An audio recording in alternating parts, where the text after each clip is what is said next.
Big love, everyone. So today we are going to cover some scattered concepts throughout uh, culture, all of culture, history, and modern day. Also, quite a few little movie uh, signs and symbols that are laid out in plain sight. And much of this will tie back into the dollar bill. I am of the impression, much like in the movie They Live, when he puts on the glasses and he looks at the dollar, he sees the words, "This is your God," written underneath all the signs and symbols of that very powerful totem. So most of what I am laying out here will tie into the Eye of Providence, the two lions from the top of the pyramid. We are definitely going to talk about the concept of these symbols being divine in the minds of those who influence the world. I am not of that culture. I do not subscribe to that concept. I believe that all of this is, if anything, this is a god of fiction. It is not what I consider divine by any means. But there are those in the world who worship that green paper and the symbols thereon. So, in our culture, in our entertainment, we are led to give much credence and much trust to this symbol. And everything I will be laying out here will circle back to, the pyramid of Giza and the two sphinxes, the two lions framing the winter solstice, summer solstice, and the gateway to heaven. So, I want to start out with the Lion King. And as I spoke of before, that opening scene where they are on Pride Rock, where the monkey holds up the Babylon, the baby lion, and then an adventure ensues. His father dies, one lion disappears, and he goes on to rule alone after going on a hero's adventure. That adventure involves a monkey shaman, a boar, and a meerkat, which is much like a rodent. Now, all of these symbols of this movie ties directly back to, as I mentioned before, the Rh positive bloodline, the monkey, and the Rh negative bloodline, those of the lions. But it also, the circle of life is a theme in the movie. And his friend, one is a boar and one is a meerkat, could be considered a rodent. Those are components that perpetuate the toxoplasmosis gondii. The mice carry this, they are the vector of this parasite. And the boar, the pig, the swine, I have recently learned that eating pig is a very beneficial environment to proliferate this vector of the toxoplasmosis. So, a lot of people who don't eat pig religiously, they do so as a keeping a clean environment to avoid the toxoplasmosis gondii life cycle.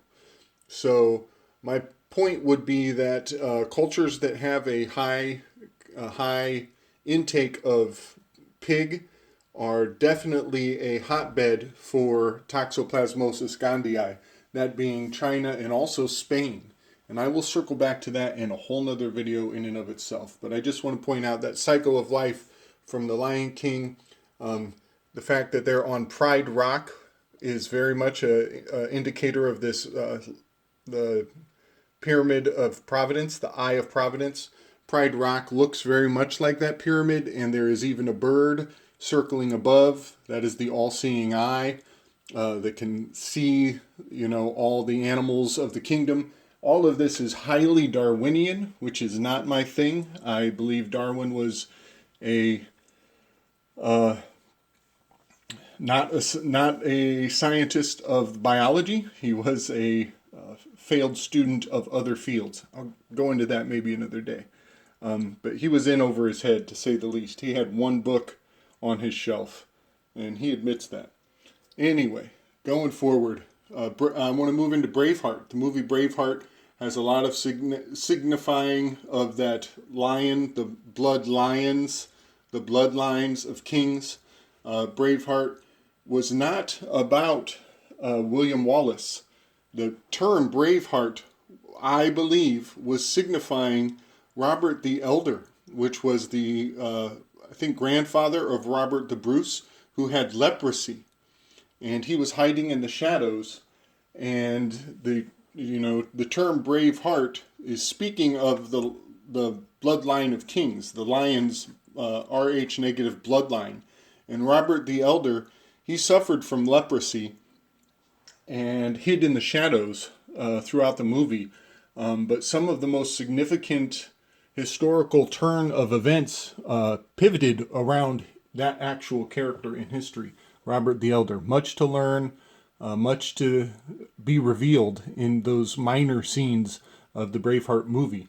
And I want to point out, leprosy is a biblical disease, and something that I believe, a whole nother video, another day, the very last line of the Bible indicates that anybody who changes, alters, or adds to the Bible will be inflicted many times over with all of the plagues of the Bible. And Robert the Elder apparently was inflicted by one of the plagues of the Bible. And I do believe that the history of leprosy is a hallmark of biblical alterations and changes. It's a bit of something to investigate, something to look more closely at. And the fact that lepers are covered up when they travel has a lot of secrecy, a lot of, we'll say, protected territory in the leper colonies. But that's a whole nother video. So leprosy does inflict its victims with physical characteristics of a cat. That is where it gets its name. It creates facial deformities that will make a person's appearance change until they look as though they are a cat, a lion, a leper. So that is something to consider as you are going through life with the signs and symbols laid out in front of your face. So the next component I have on here, actually I'm going to skip Ghostbusters and jump into King Richard the Lionheart. A lot of fictionalization in his story, but there's a term, I should have wrote it out, lionized. The phrase, the person will be lionized by history, goes back to King Richard. And lionizing of a historical character ties into King Richard heavily.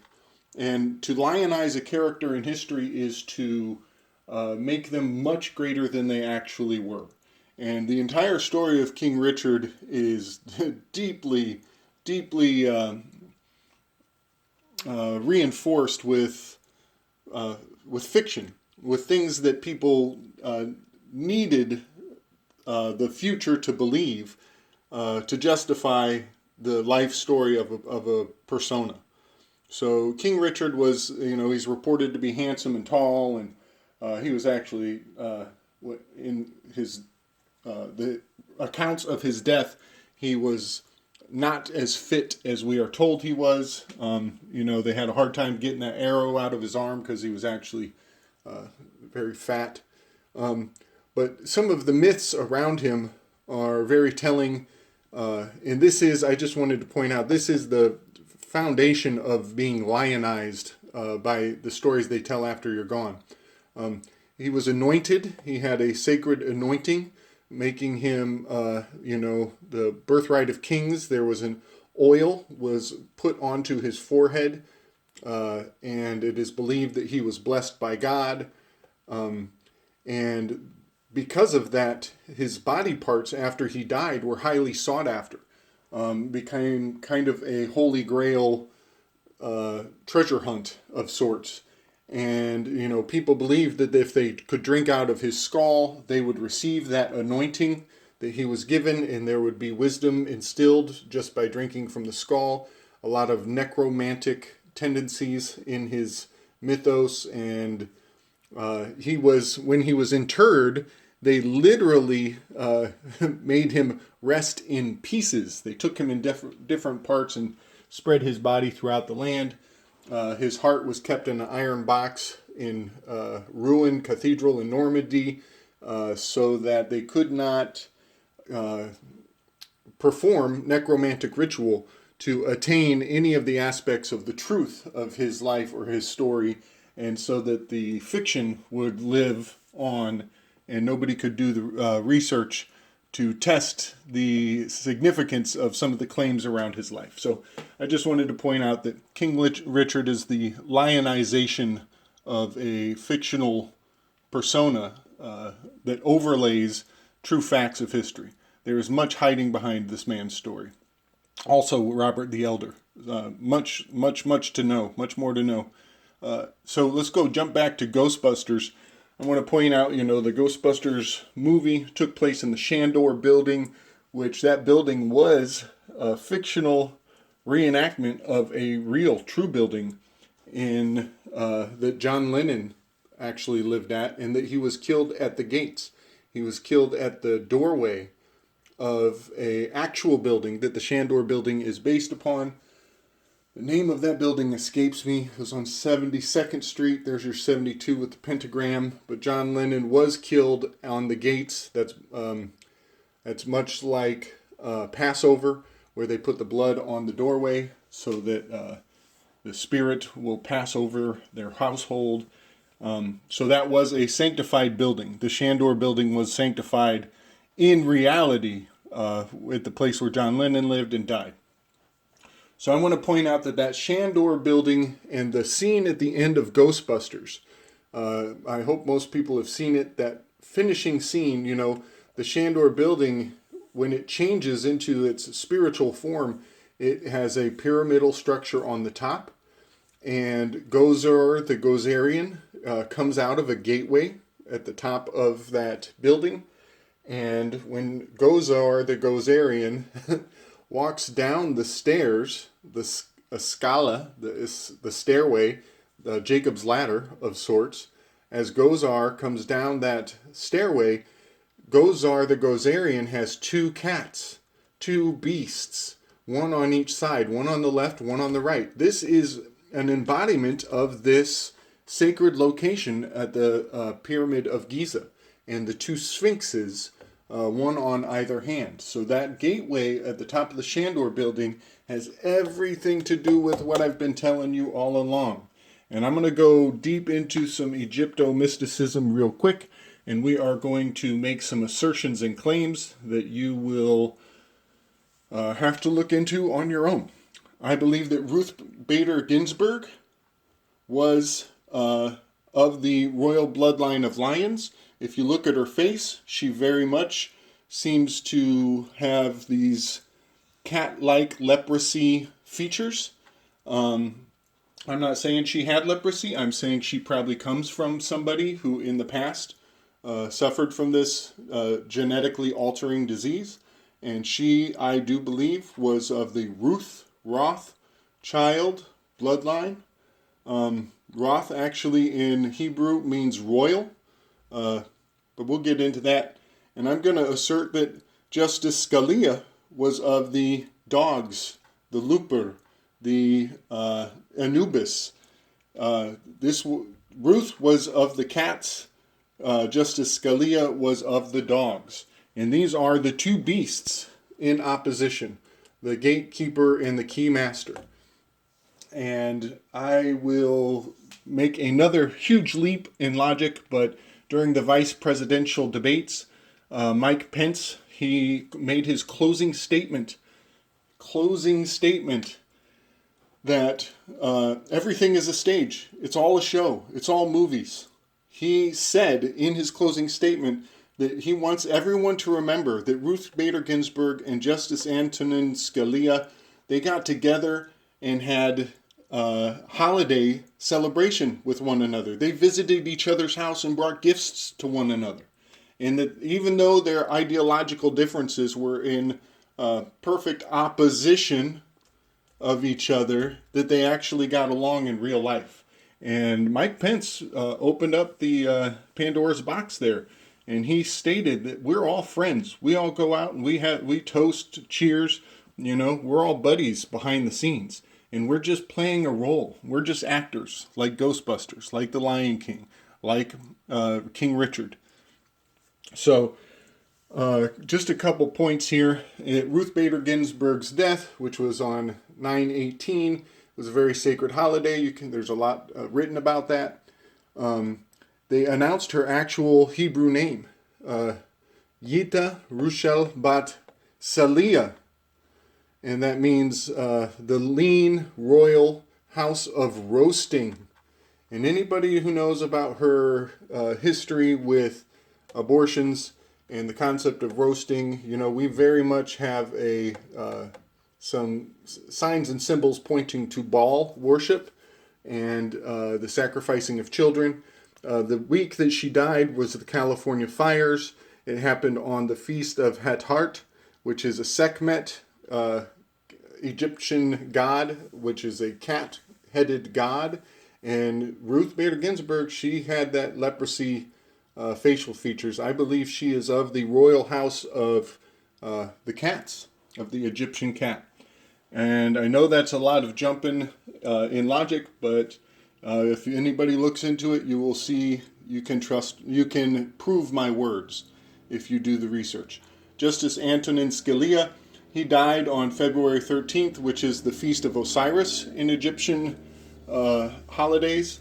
That is just before Lupercalia. Luper means dog, wolf. And that was in Egyptian myth. It was just a couple days before Geb visits Anubis, which is the sun going to visit the god of death, the dog god, Anubis. And Justice Scalia, he was a member of the Order of St.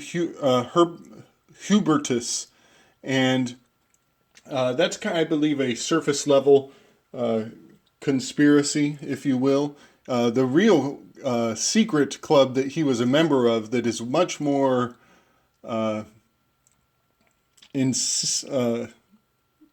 significant is the Cosmos Club. He was a member of the Cosmos Club. Goes back a couple 100 plus years. And the members of that club are very telling of some of the knowledge and wisdom that he was privy to. And so, Justice Scalia's descent, that's talking about that Jacob's ladder. It's talking about the scales, And here we have very interesting that Ruth was a Scalia and Justice Antonin Scalia, that they both have that Leah, that Leo, that lion in their name. Also scales. They have the scales in their name. All pointing to the Sphinx, the sphincter, the two cats at the top of the pyramid. So I'm just going to close off with, we have a couple sayings that we use very commonly. Fighting like cats and dogs. Reigning like cats and dogs. And I spelled it this way on purpose. Reigning, as in these are royal houses. These people are royalty. And that's how they get in the positions they're in. We teach our children, you can grow up and be president, but I don't think they can. I really don't think they can. I think they have to be born into those positions. So, reigning like cats and dogs has much to do with this opposition. The poles, the two pillars at the gates of the temple. Fighting like cats and dogs. It's inevitable. It's part of how the universe works. Duality. Much love, y'all. Strength.